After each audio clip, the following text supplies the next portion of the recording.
Ils s'apprêtent à accoster au port du Pirée, en Grèce, mais ce ne sont pas vraiment des touristes.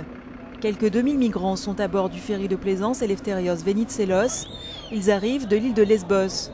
Première étape européenne d'une fuite harassante et dangereuse entre terre et mer, et au départ souvent de Syrie et d'Afghanistan. À Lesbos, les structures d'accueil n'étaient pas vraiment adaptées à une telle affluence de réfugiés. Les gens de Mytilène, la capitale, nous ont aidés, mais pas le gouvernement, non, ni l'ONU ou d'autres organisations. Ils sont juste venus regarder, mais ils n'ont rien fait, juste regarder et prendre des photos. Le coût de la traversée de la Syrie jusqu'à la Grèce peut s'élever jusqu'à 2000 € pour chaque migrant. Une fois au Pirée, l'armée du salut leur fournit une aide administrative. Ces personnes arrivent dans un état de peur et d'épuisement, et la première chose qu'ils veulent, c'est qu'on leur dise où ils doivent aller. Ils courent d'un endroit à l'autre.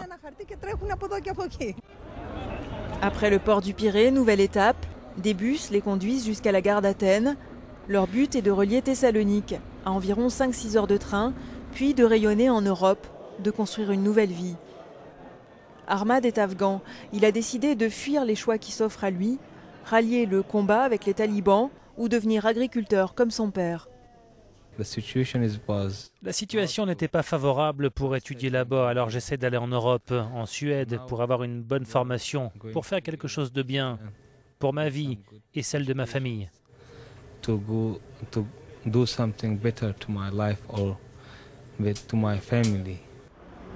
Selon l'Organisation internationale pour les migrations, près de 250 000 personnes ont traversé la Méditerranée cette année pour rejoindre l'Europe.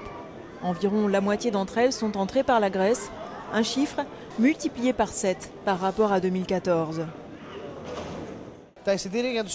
Les billets de train au départ d'Athènes et à destination du nord du pays disparaissent à vue d'œil. Chaque jour, des centaines de migrants et de réfugiés embarquent pour Thessalonique et ensuite pour Idoménie, à la frontière avec l'ex-république yougoslave de Macédoine.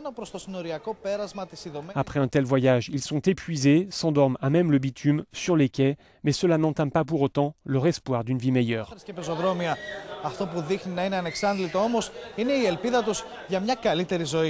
Από την Αθήνα για το Euronews, Πάνος Κιτσικόπουλος.